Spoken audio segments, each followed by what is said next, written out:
አንተ ጽድቅ ይወሰዳል ብለህ ታምናለህ? አላምንም። እኔ ለምን ሰው በስራው ሳይሆን ያገኘው መጀመሪያ ያገኘው በስራው ሳይሆን በክርስቶስ ኢየሱስ ስራ ስለሆነ ያገኘው። ጽድቁ ሲጀመር የሰውየው ጽድቅ ሳይሆን የክርስቶስ እግዚአብሔር የሰራው ጽድቅ ነው። የሰውም ጽድቅ የለንም እኛ። እሺ ኃጢአት ቢሰራም እንደዚህ ነው የሚቀጥለው በቃ።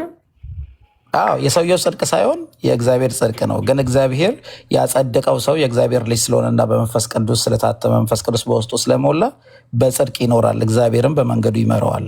ያን የዳነውን የእግዚአብሔር ልጅ የሆነውን አዲስ ፍጥረት የሆነው እግዚአብሔርን የመሰለ ይኖራል ነው።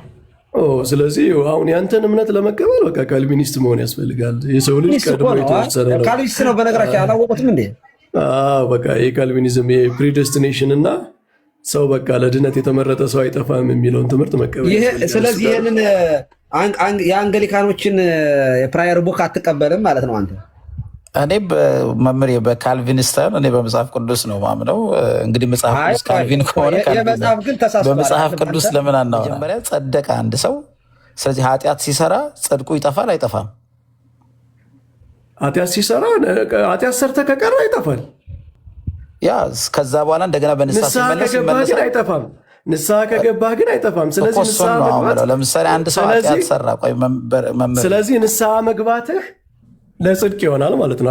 አንድ ሰው ኃጢአት ሰራ፣ ንስሐ አልገባም ለ5 ወር። ከዛ ጽድቁ ይጠፋል አይጠፋም? በ5ኛ ወር ንስሐ ገባ። መልካም ስራ ለጽድቅ ይሆናል የምንለው እኛ ጽድቅን ሳስቴን ለማድረግ ይሆናል ነው። አንድ ጊዜ ያገኘነውን ከእግዚአብሔር ጋር ያገኘነውን ጽድቅ መልካም ስራ ባንሰራ ይጠፋል።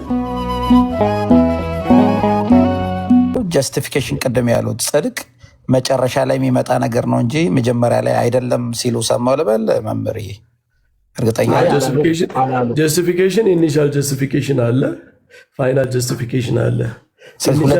ሁለት አይነት ጽድቅ አለ ማለት ነው፣ የመጀመሪያና መጨረሻ። እንደዛ አይደለም። እግዚአብሔር መጀመሪያ የሰጠህን ጽድቅ ይጠይቀሃል ነው። በኋላ ፕሪዘርቭ አድርገህ መኖርህ አለመኖርህ የሚታወጅበት ፍርድ እሱ ራሱ ጀስቲፊኬሽን ተብሏል ነው። አንድ ኮሜንታሪ ላሳይህ፣ የፕሮቴስታንት ኮሜንታሪ። መጀመሪያ አንደርስታንድ መጀመሪያ ከራስ ምንጭ ብታየው አይሻልም? ከኔ ጋር ከምትከራከር ሀሳቡን መጀመሪያ አንደርስታንድ ብናደርገው። ይሄ ወርልድ ቢብሊካል ኮሜንታሪ ነው የሚለው የሮሜ መልእክት ትርጓሜ ነው። ቀሲስ በዓለም ላይ በጣም ከታወቁ ኮሜንታሪዎች መካከል አንዱ ነው። የፕሮቴስታንት ኮሜንታሪ ነው። 2 ቮሊዩም ነው ያለው። ወርልድ ቢብሊካል ኮሜንታሪ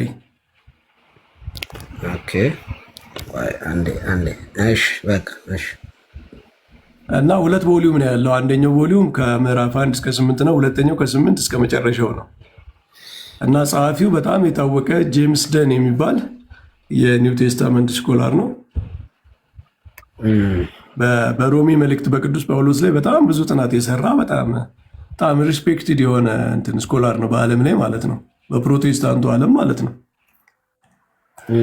እና እሱ ሮሜ 8:34 ሲተረጉም ምን ይላል? ኢት ኢዝ ጋድ ሁ ጀስቲፋይስ፣ የሚያጸድቅ እግዚአብሔር ነው የሚለውን ሲተረጉም ምን ይላል? the immediate repetition of እቺ የግሪክ ቃል ነው። እሱ የግሪክ ስኮላርም ነው። increases the emphasis on it ይላል። for ይሄ ዲካዮን የሚለው የጽድቅ የሚለው ቃል ነው። ጥቅሶች ጠቅሳና the present tense once again፣ በፕሬዘንት ቴንስ ነው የሚያጸድቅ የሚለው የተገለጸው፣ በፓስት ቴንስ አይደለም።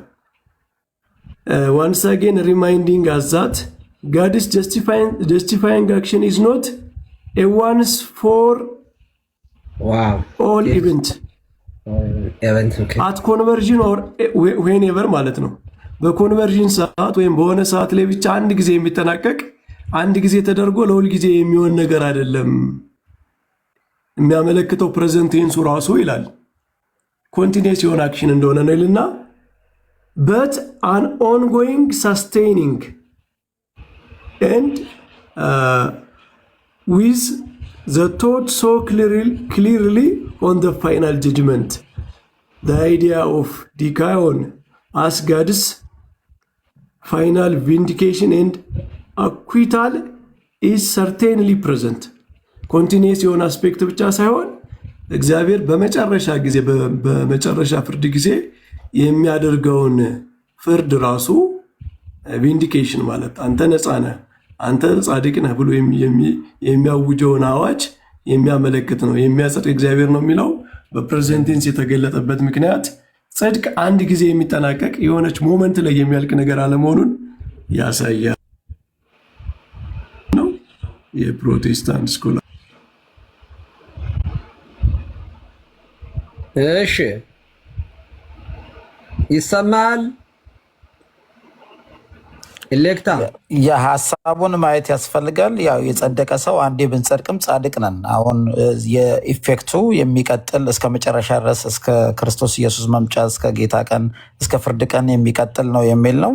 ኦፍኮርስ የሚቀጥል ነው። ጻድቅ ሆነን ከዛ እንትን የሚል አይደለም። የጽድቅ አንድ ጊዜ የጸደቅን ቢሆንም ያ ኢፌክት ግን ኮንቲኒዩሪ የሆነ ኢፌክት ነው። ሰውየውም የሜቶዲስት ስለዚህ ለእናንተ እኮ አይሰራም። ለእናንተ አይሰራም። የሚጋጭ ነገር አይደለም ለማለት ነው። ግን ቆይ ይጋጫል። መምህር በረከት የሚቀጥሉ ከሆነ ይቀጥሉ እንጂ እንዴት እንደሚጋጭማ አሳያለሁኝ። ኦኬ እዚህ ላይ አልነበረም። ስለዚህ ዋናው ስለዚህ በዚህ መሰረት እንትን እኮ ነው ሌክታ ሰውዬው መምህር በረከት ግን በእርሶ አሁን የጠየቁት የፕሮቴስታንት ተውትና ጀስቲፋይንግ አክሽን ራሱ አንድ ጊዜ ጸድቀ ጽድቅ ለዘላለም ይኖራል እኮ አይደለም የሚለው ሰውየው። የእግዚአብሔር ጀስቲፋይንግ አክሽን ኢዝ ኖት ኤ ዋንስ ፎር ኦል ኢቨንት ነው የሚለው። እግዚአብሔር አንድ ጊዜ ብቻ ጀስቲፋይ አድርጎ ያ ጽድቅ በቃ እስከ ዘላለም ይቀጥላል አይደለም። አክሽኑን ነው የሚለው እኮ ሰውየው። ጋድስ ጀስቲፋይንግ አክሽን ራሱ አክሽኑ ኢዝ ኖት ኤ ዋንስ ፎር ኦል ኢቨንት አት ኮንቨርዥን ኦር ዌንኤቨር በኮንቨርጅን ሰዓት ወይ በሆነ ሰዓት ላይ አንድ ጊዜ ተደርጎ የሚጠናቀቅ አክሽን አይደለም። አክሽኑ ራሱ እኮ ነው። በት አን ኦንጎይንግ ሳስቴኒንግ እግዚአብሔር አንድ ጊዜ ያጸድቅህና ጽድቅህን ሁልጊዜ ያስጠብቀዋል፣ ያስቀጥለዋል ነው የሚለው ማለት ነው። እና ያንን ማጽደቅ ብሎታል ጳውሎስ። ማስቀጠሉን ራሱ ማጽደቅ ብሎታል። መጨረሻ ላይ በፋይናል ጀጅመንት ደግሞ በመጨረሻው ፍርድ ቀን የእግዚአብሔር አዋጅ ራሱ እሱ ጀስቲፊኬሽን ተብሏል። ስለዚህ አንተ ጀስቲፋይድ የምትሆነው መጀመሪያ ላይ ስታምን ብቻ ሳይሆን በክርስቶስ ወንበር ፊት ለፍርድ ስትቀርብ ራሱ ጀስቲፊኬሽንህ ምንድን ነው? የተሰጠህ ጀስቲፊኬሽን ይመዘናል እንደገና ማለት ነው። ጠብቀኸዋል እንደ መክሊቱ ማለት ነው። በማቴዎስ ወንጌል ቆይ አንዴ በማቴዎስ ወንጌል መክሊት ከተሰጠ በኋላ ዳኛው ሄደ ነው አይደል የሚለው? የማቴዎስ ነው ሉቃስ ወንጌል ነው? ቀሲስ የአምስቱ መክሊት መክሊት ከሰጠ በኋላ ሄደ ይልና ወደ ሩቅ ሀገር ሄደ በኋላ ይመለሳል ያ ሰው ማለት ነው። መልሶ ይጠይቃል እና መክሊትህን ምን አረከው አተረፍክበት ወይ ብሎ ይጠይቃል እሱ ማለት ነው። በፋይናል ጀጅመንት በመጨረሻው የፍርድ ቀን የተሰጠህ ነገር ምን ሆነ አትርፈህበታል ወይ ተብለህ ትጠየቃለህ ማለት ነው። እሱ ነው ፋይናል ጀጅመንት ፋይናል ጀስቲፊኬሽን ማለት ነው። ጽድቅና ሪዋርድ የተለያዩ ናቸው አይደለም መምህር በረከት። ጥያቄው ግልጽ ለማድረግ ግን አሁን የፕሮቴስታንቱን ተውና በእርሱ አረዳድ ጀስቲፊኬሽን ወይ ጽድቅና ሪዋርድ የሚለያየው ለእናንተ ነው። እሺ አንዴ ልጅ እንትን ልበል። ስለዚህ ጽድቅ የሚለው እያሉ ነው ያሉት መጨረሻ ላይ የሚሆን ነው ወይስ ደግሞ ሁለት አይነት መጀመሪያ መጨረሻ ያለ ነው ይፈተናል? ጽድቅ ወይም ደግሞ ይሄ አሁን ጀስቲፊኬሽን የሚባለው ኢኒሻል ዛሊፊኬሽን ጋር የተያዘ አይደለም ወይ? እስቲ በአጭሩ ይንገሩኝ በእርሶ። ጀስቲፊኬሽን መጀመሪያ ላይ ጀስቲፋይድ ትሆናለህ። ከዛ ደግሞ ኮንቲኒየስ የሆነ የጀስቲፊኬሽን አስፔክት አለ። ለምሳሌ ኃጢአት ስትሰራ ንስሐ ገብተህ እግዚአብሔር ኃጢአትህን ይቅር ሲልህ ራሱ ጀስቲፊኬሽን ነው። ባይዘው የኃጢአት ይቅርታ ጀስቲፊኬሽን ነው። ከዛ እየቀጠለ ሄድና መጨረሻ ላይ ደግሞ በፍርድ ፊት ስትቀርብ ጀስቲፋይድ ትሆናለህ። ምንድነው ነገራችን ላይ ክርስቶስን እግዚአብሔር ከሙታን በማስነሳት ጀስቲፋይ ያደረገው ይላል ጳውሎስ። ከሙታን ተነስቶ በእግዚአብሔር ፊት ቀርቦ ጻድቅ ተብሎ ወደ መንግስተ ሰማያት መግባት ራሱ ፋይናል ጀስቲፊኬሽን ነው። እና ጀስቲፊኬሽን መጀመሪያ አለው። ሰው አምኖ በክርስቶስ አምኖ የኃጢአት ስርየት ሲያገኝ ይጀምራል። መጨረሻ ላይ ደግሞ ፍጻሜ አለው። ግን ያው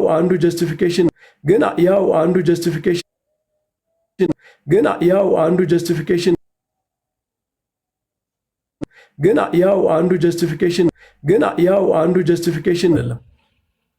እሺ መምህር ከገባኝ የመጀመሪያ ጀስቲፋይ እንሆናለን። ቀጥሎ ኃጢአት ስንሰራ ወይም ደግሞ እንጸድቃለን። ቀጥሎ ኃጢአት ስንሰራ ያ ጽድቅ ይጠፋል። ቀጥሎ እንጸድቃለን። ቀጥሎ እንደገና እንኖራለን። ኃጢአት ስንሰራ ጽድቁ ይጠፋል። ቀጥሎ በንስሐ ቀደም እንዳለው ደግሞ እንደገና ይመለሳል፣ እንጸድቃለን እያለ እስከ መጨረሻ ይደርሳል ነው የሚሉኝ አይደል? አይደለም፣ እንደዛ አይደለም። የሚጠፋው ኃጢአት ሰርተህ ከቀረህ ነው።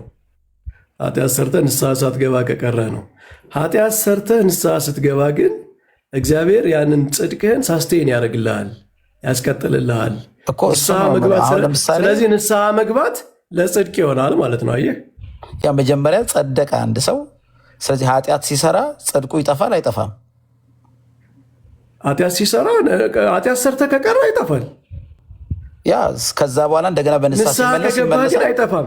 ንስሐ ከገባህ ግን አይጠፋም። ስለዚህ ንስሐ መግባት ለምሳሌ አንድ ሰው ኃጢአት ሰራ፣ ስለዚህ ንስሐ መግባትህ ለጽድቅ ይሆናል ማለት ነው።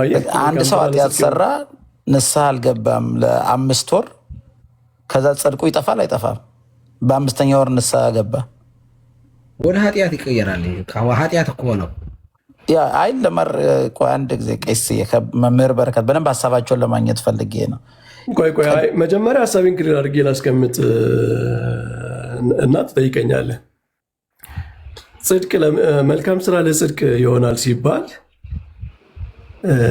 መልካም ስራ አዲስ ጽድቅ ያመጣል አይደለም እኮ ማለት። እግዚአብሔር የኃጢአት ስርየት በጥምቀት የተሰጠን መንፈስ ቅዱስን በመቀበል የተሰጠን ከእግዚአብሔር ጋር መታረቅ አንድ መሆን በጥምቀት የሚጀምር ነው።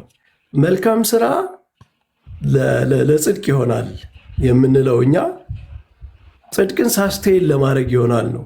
አንድ ጊዜ ያገኘነውን ከእግዚአብሔር ጋር ያገኘነውን ጽድቅ መልካም ስራ ባንሰራ ይጠፋል፣ መልካም ስራ ብንሰራ ግን ይገኛል ነው። ግን ይጠፋል ስንል እግዚአብሔር እየተጠባበቀ በቃ ልክ የሆነች ኃጢአት ስትሰራ በቃ ጠፍቷል፣ ከዛ ደግሞ የሆነች ጽድቅ ስትሰራ ተመልሷል። እንደዛ አይደለም። ጊዜ ይሰጣል እግዚአብሔር፣ የንስሐ ጊዜ ይሰጣል፣ የመመለሻ ጊዜ ይሰጣል። መንፈስ ቅዱስ ይወቅሳል።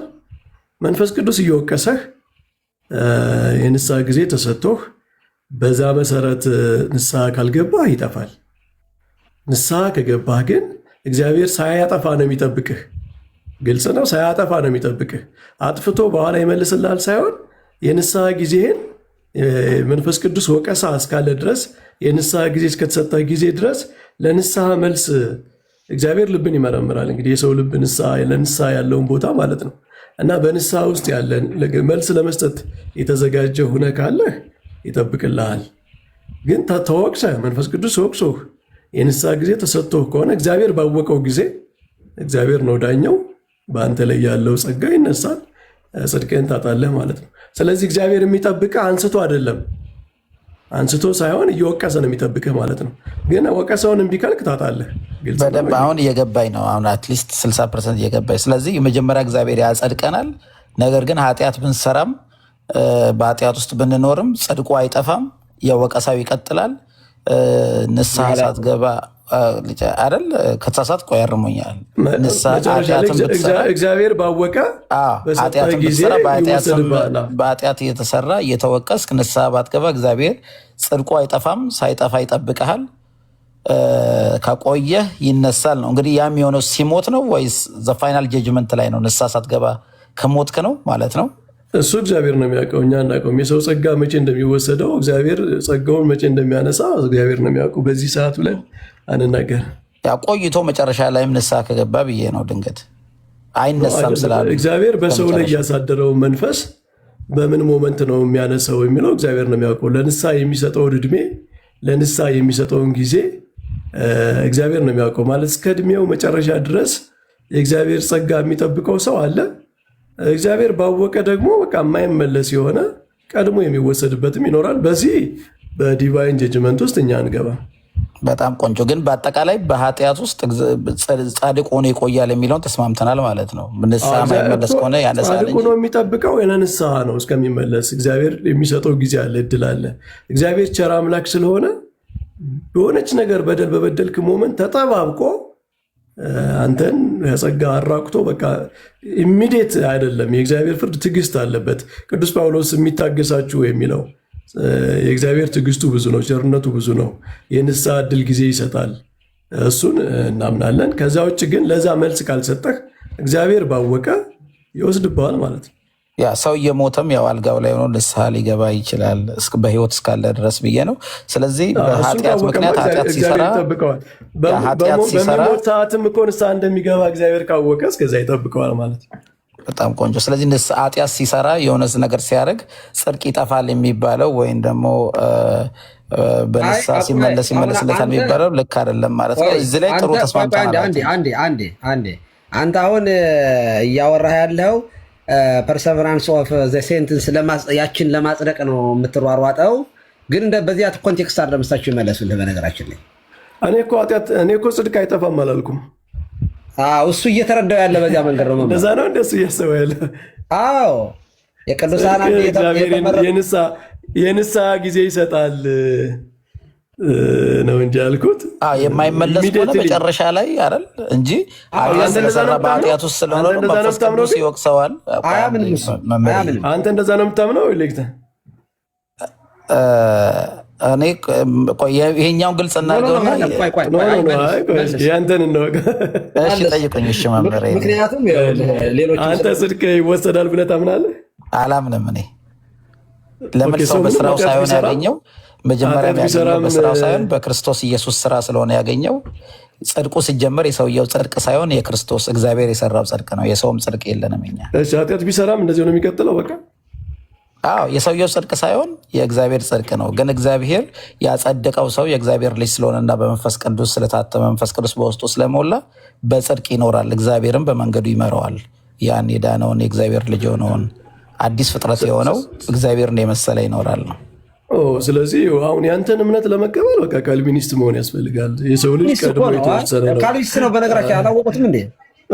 በቃ የካልቪኒዝም የፕሪደስቲኔሽን እና ሰው በቃ ለድነት የተመረጠ ሰው አይጠፋም የሚለውን ትምህርት መቀበል። ስለዚህ ይህንን የአንገሊካኖችን የፕራየር ቡክ አትቀበልም ማለት ነው አንተ? እኔ መምህር በካልቪኒስታን እኔ በመጽሐፍ ቅዱስ ነው ማምነው። እንግዲህ መጽሐፍ ቅዱስ ካልቪን ከሆነ በመጽሐፍ ቅዱስ ለምን አናወራም? ይሄ መጽሐፍ ግን ስህተት ነው አይደል? በአንተ እይታ። ምክንያቱም የዛፉ ላይ ፍሬ መጽሐፍ ቅዱስም ራሱ የሚለውን ነው። ግን እንደው ራሱ ስለሚጠቅሰው ይቆረጣል። የሞተ እምነት ነው ይለዋል፣ የማያድን እምነት ነው ይለዋል። ስለዚህ ይህንን ይሄ እኮ ምንም እኮ ካልቪኒዝም እኮ ኧረ ይህንን እንኳ ብዙ እዮብ አውሩና ትንሽ እኔም ብዙም ስለማልቆይ መሽቷል። እኛ ጋር ሚድናይት አልፏል። ደህና ነህ? ቅድም ለምንድን ነው ግባ እያልኩ ጸሎት በጣም ይቅርታ ቆይቻለሁኝ። እድል አልሰጠኋቸው ልስጥና። ኧረ ችግር የለም ቀሲስ። እኔም እንትን አልልም። ይቅርታ አድርጉልኝ። እንግዲህ አልተመቸኝም ነበር ቅድምና ይፍቱኝ ባርኩኝ ብያለሁ። መልእክት ለማድረስ ነው። ምንድነው ትላንትናም ሲያወሩበት ነበርና ችላ ባንለው ብዬ ነው። ይሄ ዓመተ ምሕረት ጋር በተያያዘ ነገር ላይ ልክ እንደዚሁ ቤት ስንከፍት ብናወራበት ደስ ይለኛል። ትላንትናም ኤፍሬም ቤት አውርተውበታል። እርሶ ከታችም ያላችሁ ዝም ባንል ይሄ ዓመተ ምሕረቱን ጉዳይ ላይክ አንድ በአንድ እየተደረገ ነው። ላይክ የሌሎቹ የቱርክ ላይ የደረሰው ነገር፣ ግብፅ ላይ የደረሰው ነገር ወደኛ ሀገር አካሄዱ እንደዛ ይመስላል እና እዚህ ነገር ላይ ችላ ባንለው። በቃ ዓመተ ምሕረት የሚለው ነገር ዝም ብሎ ይቀየራል ሲባል እሺ ብለው ተስማምተው ላይክ ውይይቱ ላይ የተስማሙ ሰዎች ግራ በሚያጋባ መልኩ ማለት ነው እና ዝም ካልነው ይሄንን ነገር በኋላ ላይ ከፍተኛ ነገር ነው የሚያመጣው። እንደ ጥላ ነው የመጣብን እና ድምፅ ብናደርግ እንደው ለውጥ ባይመጣ እንኳን እንደው ድምፅ ብንሆንና እንደዚሁ ቤት በከፈትን ቁጥር ብናነሳው ደስ ይለኛል። ዝም ካልን አሁን የጣለው ጥላ በኋላ ላይ ጥሩ አይሆንም ብዬ ነው የማስበው። ሌሎችም ሀገራት ላይ አሁን ላይ በእስልምና ስር ወድቀው በጣም በጣም ብዙ መከራ ውስጥ እየገቡ ያሉ ቤተክርስቲያኖች አመጣጣቸው ልክ እንደዚሁ ነበር እና አሁንም ዝም ካልን ከፍተኛ ችግር ውስጥ እንገባለን ብዬ አስባለሁ። እውነት ለመናገር ለዘመናት ተጠብቆ የመጣ ነገር፣ ለዘመናት ያላጋጨን ነገር ቤተክርስቲያን እዚህ ነገር ላይ ምን እያደረገች ነው? እኔ በእኔ በኩል ምንም የማውቀው ነገር የለም። ነገር ግን እዛ ምክር ቤቱ ላይ ተወያይተዋል የሚባሉት ሰዎች ማናቸው? ምንድናቸው? ምን አይነት አስተዋጽኦ አድርገዋል? የምናውቀው ነገር የለም። እውነት ለመናገር ግን እችን ብዬ ልጨርስ። ከምንም በላይ ግን አካሄዱን በደንብ ካስተዋላችሁ ግን አሁን ላይ ቱርክ ውስጥ ግብፅ ውስጥ በጣም እኮ እየከበደ ነው። ቤተክርስቲያን ውስጥ ገብቶ ካህናት፣ መምህራኖች፣ ምዕመናኖች አንድ ላይ ተሰባስበው ለደቂቃ እንኳን መቆም እስከማይችሉበት ጊዜ ሁሉ አለ እና ከባድ ነው የሚያደርገው። ይሄ ደግሞ ዝም ብሎ በአንዴ የመጣ ነገር አይደለም። በአንዴ የሆነ ነገር አይደለም። በአንዴ የሆነባቸው ነገር አይደለም። ስቴፕ ነበር። አሁንም እየተካሄደበት ያለው አካሄድን ልብ ብለን ከተመለከትን አካሄዱ በጣም መጨረሻው አያምርም እውነት ለመናገር እና ክርስቲያኖች እዚህ ነገር ላይ ባንዘናጋ፣ በተለይ ደግሞ ከፍተኛ ቦታ ላይ ያላችሁ ምዕመናን እዚህ ነገር ላይ ትኩረት ብትሰጡት፣ በአንድም በሌላ ድምፅ ብንሆን መልካም ነው ብዬ አስባለሁ። እንደው ፌሚኒስቱ ነገር ላይ በጣም እንደተጫጫህን ታውቃላችሁ እንግዲህ ሰሞኑን አይደለ? በዛ ልክ ቦታ ሊሰጠው የሚገባ ነገር ነው ብዬ ነው ማለት ነው። በቃ ይሄ የቃላት ጉዳይ አይደለም፣ ባይዘው የቃላት ጉዳይ አይደለም። ዓመተ ምሕረት የሚለው ነገር ይቀየርና የሂጅራ አቆጣጠር ደግሞ ይግባበት ማለት በጣም ከባድ ነው። እንደው ዓመተ ምሕረት የሚለው ነገር በዛው ቀርቶ ሂጅራ የሚለው ይጨመር ቢባል እንኳን እሺ ይሁን እንደው ችግር የለውም ብለን ልናሳልፍ እንችላለን። ይሄ ነገር ግን ቀርቶ ያኛው ይግባ እየተባለ አይነት ነገር በጣም ከባድ ነው። ከምናስበው በላይ በጣም ከባድ ነው። የሁለት ቃላት ልዩነት አይደለም የሚፈጥረው። ይሄ ነገር እያደገ ይመጣና በጣም ትልቅ ተጽዕኖ ነው የሚያመጣብን። እዚህ ነገር ላይ ዝም ባንል፣ በተቻለ መጠን ቪዲዮም ብንሰራ፣ ቪዲዮም ቀደም ሰርቼ ነው የመጣሁት፣ ቪዲዮ ብንሰራ፣ ላይቭ ስንከፍት ደግሞ ደቂቃ ሰተን ብንነጋገርበት መልካም ነው ለማለት ነው። ቀሲስ ተረድተውኛል ብዬ አስባለሁ። ትናንትና እያወሩበት ስለነበረ እችን ለመናገር ነው። ቀሲስ አይ ጥሩ ነው ዮ በጣም ጥሩ ሀሳብ ነው ያነሳኸው። እንዳልከው ይሄ በጣም ሰፊ ነው። እኔ አሁን ብዙም አልቆይም እዚህ ሌላ ሰው እንዳታስገቡ፣ ምክንያቱም ለወጣ ነው። እኔ ጊዜ የለኝም፣ መተኛት አለብኝ። ኦልሞስት እንግዲህ 1 ሰዓት ተኩል ሊሆን ነው ከሌሊቱ፣ ማለትም 8 ሰዓት ተኩል ሊሆን ነው ማለት ነው። እና ከዚህ በኋላ ትንሽ ነው የምቆየው። ግን በዚህ ሀሳብ በዚህ ርዕስ እንደተባለው ከጀማመሩን ቆይተዋል። ኦርቶዶክሳውያን ከተኛንም ሰነባብተናል፣ ከርመናል። እንደ አቤሜሌክ 66 ዓመት ሊሆነን ምንም አልቀረንም እንጂ እኮ አይታችሁ ከሆነ የጌታችን ልደት ዕለት ዜና ሲያስተላልፉ ኢቲቪ የእኛ ልጆች ራሱ በጣም ያሳዝናሉ እኮ። የኦርቶዶክሳውያን የሚሆኑ ፕሮቴስታንቶች ጋዜጠኞች ዜና ሲያነቡ እንኳን ለጌታችንና ለመድኃኒታችን ለኢየሱስ ክርስቶስ ለጌታ ለኢየሱስ ክርስቶስም ይበሉ ልደት በሰላም አደረሳችሁ አይሉም። ለኢየሱስ ክርስቶስ ልደት ነው የሚሉት። የሙስሊሞችን ደግሞ የመሐመድ ልደት ደግሞ መውሊድ ቀን ደግሞ ሲያከብሩ እንኳን ለነቢዩ መሐመድ ብለው ያነባሉ። የኛዎቹ እኮ ናቸው። የኛዎቹ እንኳን ለመሐመድ ልደት አይሉም። ኧረ ምን በወጣው መሐመድ ነቢዩ ስለ ክርስቶስ ጠብቃችሁ እንግዲህ አሁን የልደት አዳምጡ ዜና የኢየሱስ ክርስቶስ ልደት ነው የሚሉት። ጌታ አይሉትም። አይ ለምን አያምኑበትም? ጌታችን እንዴት ሊሉት ይችላል ካላችሁ ነብዩንስ ያምኑበታል ነው ጥያቄው። ነብይ ነው እንዴት መሐመድ ለኛ ካለማመዱ። ሁለተኛ ለ2018 ዓመተ ምህረት አይሉም። ሰምታችሁ ከሆነ ጋዜጠኞች ዓመተ ምህረት አይሉም፣ ዓመት ነው የሚሉ። ለአዲሱ ዓመት አደረሳችሁ ወይም ለ2018 ዓመት በሰላም አደረሳችሁ ነው የሚሉ። ግን 2000 ዓመት የሚባለው የለም በነገራችን ላይ። ወይ ዓመተ ዓለም ነው ወይ ዓመተ ፍዳ ዓመተ ኩነኔ ነው ያለው። ሶስት አይነት አቆጣጠር ነው ያለው። አንደኛው ዓመተ ኩነኔ ዓመተ ፍዳ የሚለው ከአዳም እስከ ክርስቶስ ነው። ሁለተኛው ከክርስቶስ እስካሁን እስካለንበት ዘመን ያለው ዓመተ ምህረት ነው። ሶስተኛው ግን ሁለቱን አንድ አድርጎ መቁጠር ነው፣ ዓመተ ዓለም ነው። የሁለቱ ድምር ማለት ነው። ስለዚህ ዓመት 2017 ዓመት ምን አይነት ዓመት ዓመተ ዓለም ነው ወይንስ ምንድን ነው? እና ስንሰማው የኖርን ቤቱ ሲፈርስ የማይናገር ሰው፣ ቤተክርስቲያን ሲፈርስ ለምን የማይል ሰው እኔ አሁን ብዙ መቼ ስንጮህ ነው እንጂ አይ ዶንት ኖ እኔ መቼ እንደምንነቃ እግዚአብሔር ያውቀው። በእውነት መቼ እንደምንነቃ መቼ እንደው መቼ ተበልተን አልቀን በቃ የስ ቀይ መስመር ነው የምንለው እኛ ኦርቶዶክሳውያን ያለን አይመስለኝም። እንደ ሀገር ስለሆነ ደግሞ ይሄ በተለይ ደግሞ ይሄ የካላንደር ጉዳይ የፕሮቴስታንቱ ጭምር ነው በእውነቱ። ዓመተ ምህረት የምህረት ዓመት የማንኛችንም ማለት ነው፣ የካቶሊኩም የፕሮቴስታንቱም የኦርቶዶክሱም የጋራ እሴት ነው ይሄ። አሜሪካውያን እኮ ዓመተ ምህረት ነው ያላቸው። በአጠቃላይ መላው አውሮፓ ከክርስቶስ ልደት ወዲህ ነው ያለውን የሚቆጥረው። 26 እንኳ ቢል የዓመታት ልዩነት ነው እንጂ ዓመተ ምህረት ነው። 2026 ዓመተ ምህረት ነው እዚህም ሀገር ያለው እና ከምን ተነስተን ወዴት ገባን እንዳይሆንብን እንጂ ጉዳዩ በጣም አሳሳቢ ነው። እና ምንድን ነው የሚደረገው? ዝም ብሎ መጮህ ምናምን ነው በቃ። ጮኸን እኮ መንግስት እኮ ለምዶታል። አሁን እኮ ይጮሁና አንድ ሳምንት ምናምን አጀንዳ ይጮሁ፣ ከዚያ ወደ ቤታቸው ይገባሉ ነው የሚለው መንግስት። እኛ ጮኸን እኮ ወይ ሰላማዊ ሰልፍ አንወጣ ወይ መብታችንን ፕራክቲካሊ ለመጠየቅ ማንወጣ ሰዎች እንደዚህም ስናወራ ናና መተታገል እዚያ ውጭ ሀገር ሁነህ ይላል። ደግሞ ስጮህለት እንኳ ወይ በሳይለንት ቢያልፈው ጥሩ ነበር፣ ዝም ብሎ ወይም ደግሞ እኔ የሰጠኝ እኔ ያገኘሁትን ነፃነት እንደው ለእኛም ቢሰጠን ብሎ መጸለይ እኮ አንድ ነገር ነው።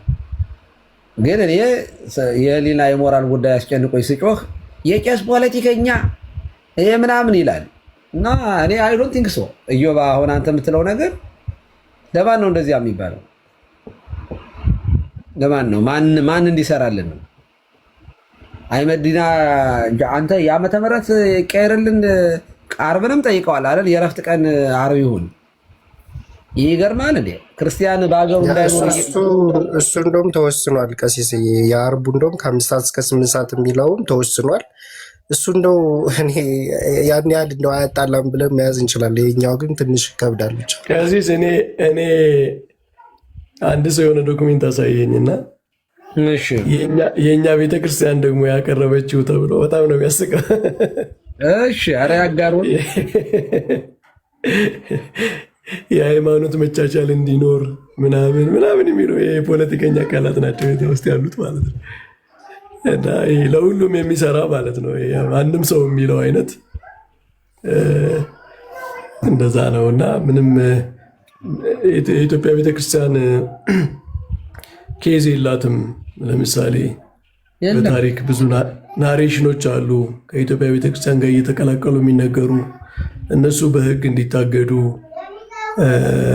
ቤተክርስቲያኗን ለጥቃት የሚደርሱ ናሬሽኖች እንዲቀሩ፣ የቤተክርስቲያኑ አስተዋጽኦ በግልጽ እንዲታወቅ በኢትዮጵያ ታሪክ ሁሉም ነገር በጣም ስትሮንግ የሆኑ በጣም መሰረታዊ የሆኑ በኢትዮጵያ ቤተክርስቲያን ላይ የደረሰው ነገር እውቅና እንዲሰጠው፣ ይቅርታ እንዲጠየቅበት፣ የኢትዮጵያ ቤተክርስቲያን ሀብቶች በትክክል ከሀብቶቿ መጠቀም ነበረባት።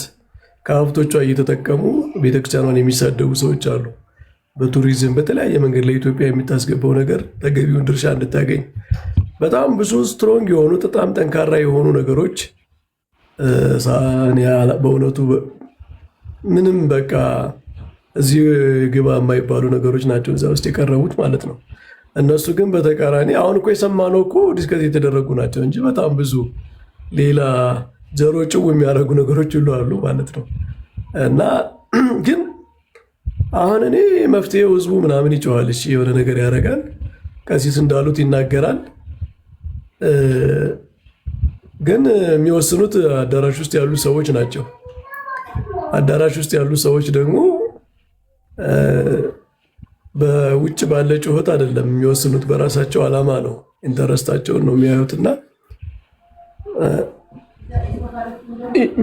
ምንድነው ኢንቮልቭ ማድረግ ዲሲሽን ውስጥ ዲሲሽን ሜኪንግ አካል መሆን ነው በቃ መፍትሄው ማለት ነው። ካልሆነ የዲሲሽን ሜኪንግ አካል ለመሆን ካልተቻለ ደግሞ እንግዲህ እኛን የሚያጠቃልል አይደለም ብሎ ቁጭ ማለት ነው። በቃ ይሄ ምንድነው የአጸባ ዘመን ነው፣ እኛ የምንወስንበት ዘመን አይደለም። ሌላ የተሻለ ዘመን እስከሚመጣ መጠበቅና ለዛ መስራት ነው ማለት ነው። እና ያሳዝናል። ግን እኛ ጋር ፕሮፖዝ የተደረጉ ነገሮች ምናምን ሲታዩ እንደው በጣም አንዳንዴ እያረሩ መሳቅ ነው። ያስቃሉ። እያረረ ራሱ ሰው እያነበባቸው የሚስቁ ናቸው የቀረቡት ማለት ነው።